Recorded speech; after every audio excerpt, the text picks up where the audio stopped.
अस्सलामु अलैकुम रहमतुल्लाहि व बरकातुहू। प्यारे बच्चों, आज की इस वीडियो में हम स्टार्ट करने वाले हैं, देखने वाले हैं इंट्रोडक्शन। और हमारी सब डोमेन का नेम है सरफेस एरिया एंड वॉल्यूम और हमारी डोमेन का नेम है मेजरमेंट। ठीक है, हमने आज की वीडियो में स्टार्ट करनी है अपनी डोमेन 3 मेजरमेंट। ठीक है, और उसकी सब डोमेन है सरफेस एरिया एंड वॉल्यूम। और ये हमारी बुक का जो है वो 8 चैप्टर 8 यूनिट या फिर 8 नंबर की सब डोमेन जो है वो बन जाती है। और वो हमारी स्टार्ट है पेज नंबर 105 से। ठीक है, इससे पहले हमने मेजरमेंट को क्लास 5 तक देखा था। हमने मेजरमेंट में लेंथ और वेट यानी मास और उसके अलावा कैपेसिटी को मेजर करना सीखा था। इसके अलावा हमने जो है वो टाइम को मेजर करना भी सीखा था। ठीक है, अब हम आ जाते हैं सरफेस एरिया एंड वॉल्यूम पर। और सरफेस एरिया से रिलेटेड यानी हमने पैरामीटर और एरिया के मतलब भी जो है से रिलेटेड भी जो है वो ग्रेड 5 में अच्छे से सीख लिया हुआ है। बिस्मिल्लाहिर्रहमानिर्रहीम। आ जाते हैं हम अपने सरफेस एरिया एंड वॉल्यूम पर। ठीक है, तो सबसे पहले हम आज डिस्कस करने वाले हैं स्टूडेंट्स लर्निंग आउटकम, यानी कि इस चैप्टर को करने के बाद आप किस काबिल हो जाओगे। ठीक है, सबसे पहले आप करोगे state and differentiate between area and perimeter and units. ठीक है, हम एरिया और पेरीमीटर को अगेन से रिवाइज करेंगे।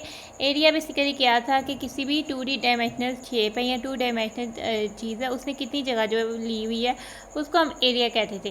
ठीक है, और पेरीमीटर यानी कि उस 2 डायमेंशनल चीज़ या फ्लैट सरफेस का जो एरिया हमने लिया था उसकी बाउंड्री की टोटल लेंथ को हम उसका पैरामीटर कहते थे। ठीक है, अब हम जो है इस चैप्टर में को करने के बाद जो है हम उनको फ़र्क भी बता सकेंगे और बता सकेंगे कि एरिया और पैरामीटर क्या होता है और इनके यूनिट्स में फ़र्क भी बता सकेंगे। जैसे कि अगर हम कोई भी लेंथ है वो उसको हम मीटर या सेंटीमीटर में मेजर कर रहे हैं तो उसका पैरामीटर भी मीटर या सेंटीमीटर में आएगा, लेकिन उसका एरिया मीटर स्क्वायर या सेंटीमीटर स्क्वायर में आएगा, यानी ऊपर छोटा सा 2 जो है वो इंडेक्स में लिखा हुआ आएगा। ठीक है, तो सेकंड पॉइंट पर आ जाते हैं रिकॉग्नाइज। रिकॉग्नाइज का मतलब होता है कि पहचानना। ठीक है, recognise the formulae to calculate the area and parameter. ठीक है, हम फार्मूलाज को भी रिकॉग्नाइज कर सकेंगे, बता सकेंगे, यहाँ पहचान सकेंगे देखकर कि ये एरिया के फार्मूलेज हैं और ये पैरामीटर के। ठीक है, इसके अलावा न्यू टर्म है हमारे लिए सरफेस एरिया। ठीक है, सरफेस एरिया बेसिकली किसी भी 3 डायमेंशनल शेप का होता है। ठीक है, उसका 3 डायमेंशनल शेप जो है डिफरेंट फ्लैट फेसेस से मिलकर बनती है, यानी फ्लैट सरफेसेस से मिलकर बनती है। उन सब फ्लैट सरफेसेस या उन सब फ्लैट फेसेस के एरियाज सेपरेटली हम ले लेते हैं, जैसे कि एरिया फाइंड करते हैं। ठीक है, देन हम उनको ऐड कर देते हैं, तो वो होता है बेसिकली टोटल सरफेस एरिया, यानी कि जो सरफेस किसी भी 3D शेप ने ली हुई है। ठीक है, इसके अलावा वॉल्यूम। ठीक है, वॉल्यूम क्या होता है कि सरफेस एरिया तो था ना जो बस उस 3D शेप को अगर हम किसी कार्डबोर्ड या किसी पेपर से 3D शेप बनाते हैं उसको खोल के जितना एरिया बन रहा होता है तो वो उसका सरफेस एरिया था। लेकिन वॉल्यूम का मतलब ये होता है कि अगर कोई 3D शेप है तो उसने जितना वॉल्यूम लिया हुआ है, यानी कि उसने एरिया के साथ, जैसे कि एक क्यूब है, ठीक है, उसका जो एरिया एक साइड का अगर 1 सेंटीमीटर स्क्वायर है तो टोटल उसने जो है वो, क्योंकि उसके क्यूब के 6 फेसेस हैं और हर फेस की लेंथ सेम है, हर फेस से एक जैसा एरिया लिया है, तो टोटल उसने 6 सेंटीमीटर स्क्वायर सरफेस एरिया लिया है। लेकिन वॉल्यूम जो है उसने 6 सेंटीमीटर, वॉल्यूम उसका किस तरह से पता लगेगा, यानी कि जो एरिया है, एरिया होता है लेंथ और विड्थ। ठीक है, एरिया है कहाँ तक उसने एरिया लिया हुआ है, अंदर वाला सारा हिस्सा आ जाता है, यानी ये भी एरिया है, उसके बाद ये भी एरिया उसने लिया हुआ है, ये भी एरिया, ये भी एरिया, तो ये भी एरिया, ये भी एरिया, उसके साथ हाइट भी मल्टीप्लाई हो जाती है, यानी एरिया के साथ हमने उसकी हाइट को भी, अगर वो क्यूब है तो मल्टीप्लाई कर दें तो वो उसका आ जाएगा। जैसे कि अगर एरिया लेंथ क्यूब का तो लेंथ मल्टीप्लाई लेंथ है, तो वॉल्यूम उसका हो जाएगा length multiply by length multiply by length, यानी कि 3 टाइम्स हम लेंथ को मल्टीप्लाई करेंगे। इस तरह से वॉल्यूम का यूनिट भी चेंज होगा। ठीक है, जैसे कि अगर हम मीटर में मेजर करते थे तो पैरामीटर मीटर में ही आएगा, एरिया मीटर स्क्वायर में आएगा, सरफेस एरिया भी मीटर स्क्वायर में ही आएगा, लेकिन वॉल्यूम मीटर क्यूब में आ जाएगा। सेंटीमीटर का भी इस तरह से पैरामीटर सेंटीमीटर में आ जाएगा, एरिया सेंटीमीटर स्क्वायर और सरफेस एरिया भी सेंटीमीटर स्क्वायर में आएगा, और जो वॉल्यूम है वो सेंटीमीटर क्यूब में फिर आ जाएगा। ना अब इस क्वेश्चन की तरफ आते हैं। ठीक है, ये भाई हमसे आस्क किया करें, ये हमसे एक क्वेश्चन पूछ रहे हैं कि if each side of the small square is 1 centimetre. ठीक है, ये हमारे पास रूबिक क्यूब दिया गया है। ठीक है, जिसको कलर पजल या फिर नंबरिंग पजल होती है, जिसको हमने सॉल्व आउट करना होता है। एक साइड में हमने सारे वो सेम कलर्स यहाँ सेम नंबर्स लेके आने होते हैं। ठीक है, हाँ, ये एक स्मॉल जो है रूबिक है क्यूब है। ठीक है, उसकी हर साइड यानी कि आप द स्मॉल स्केयर, जो इसमें स्केयर्स है ना, एक साइड में 9 स्केयर्स आ रहे हैं, काउंट करेंगे तो हर जो स्मॉल स्क्वायर की जो वो एक साइड की लेंथ है, ठीक है, वो है 1 सेंटीमीटर। ठीक है, हमने इस रूबिक क्यूब, इस पूरे रूबिक क्यूब का वॉल्यूम बताना है कि इसने पूरी कितनी जगह या अंदर कितनी स्पेस, टोटल में कितनी जगह जो इसने ली हुई है। नाउ करते हैं इसको सॉल्व। ठीक है, ये रूबिक क्यूब है। ठीक है, उसकी लेंथ एक साइड की ले लेते हैं। ठीक है, length of each side of Rubik cube ले लेते हैं। ठीक है, लेट्स सपोज कि हम उसको एल से रिप्रेजेंट कर लेते हैं, एक साइड की लेंथ को हम एल से रिप्रेजेंट कर लेते हैं। ठीक है, अब हमें कह रहे हैं एक स्मॉल स्क्वायर की जो लेंथ है, ई स्मॉल का वो साइड जो वो 1 सेंटीमीटर है। तो रूबिक क्यूब की क्या हो जाएगी 1 सेंटीमीटर। ठीक है, और उसके बाद हम इसमें ऐड कर देंगे ये वाला 1 सेंटीमीटर। ठीक है, और ऐड कर देंगे ये वाला 1 सेंटीमीटर। इस तरह से ये टोटल बन जाएगा। सेंटीमीटर लिख लेते हैं यूनिट्स और नंबर्स को ऐड कर लेते हैं। 1 + 1 2, 2 + 1 3। 3 सेंटीमीटर जो है वो एक साइड की इसकी लेंथ आ गई है। ठीक है, इस तरह से विड्थ भी सेम है क्योंकि क्यूब है, और फिर इसकी हाइट भी सेम है क्योंकि क्यूब है। तो हमारे पास बेसिकली वॉल्यूम क्या होता है, length multiply by width multiply by height. Length भी सेम है, विड्थ भी सेम है, और सारे लेंथ ही हैं।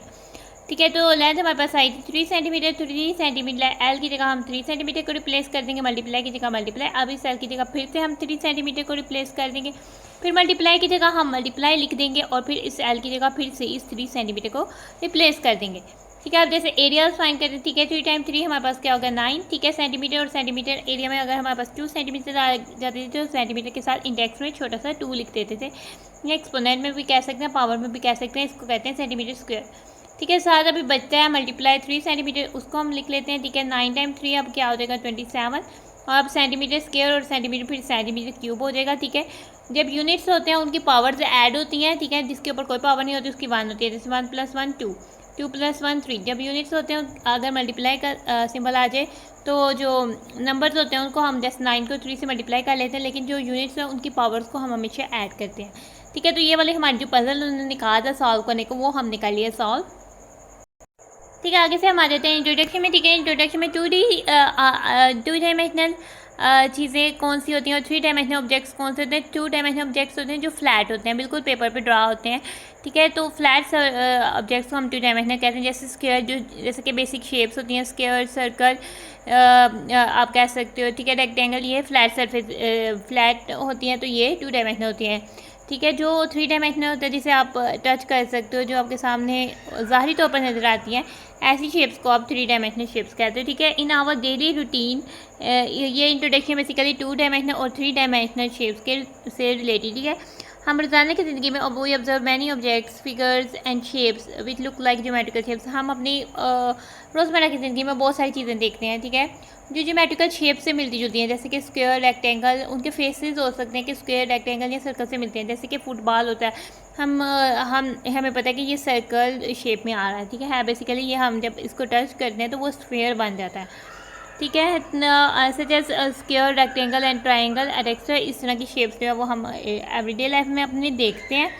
ठीक है, similarly we also observe and use different types of solid objects. ठीक है, हम जो है ऑब्ज़र्व भी करते हैं और हम देखते भी हैं, इस्तेमाल भी करते हैं, यूज़ भी करते हैं बहुत सारे सॉलिड ऑब्जेक्ट्स, जैसे कि ball, table, milk box, match box and fridge. ठीक है, इसमें ball, milk box, match box और फ्रिज की जो है वो पिक्चर भी दी गई है। ठीक है, तो एक मैं शॉर्ट वीडियो का लिंक डाल रही हूँ इस वीडियो के डिस्क्रिप्शन में, आप उसको क्लिक करेंगे तो आप इन ऑब्जेक्ट्स को मूव होते हुए जो है वो उस वीडियो में या उस शॉर्ट में देख सकेंगे।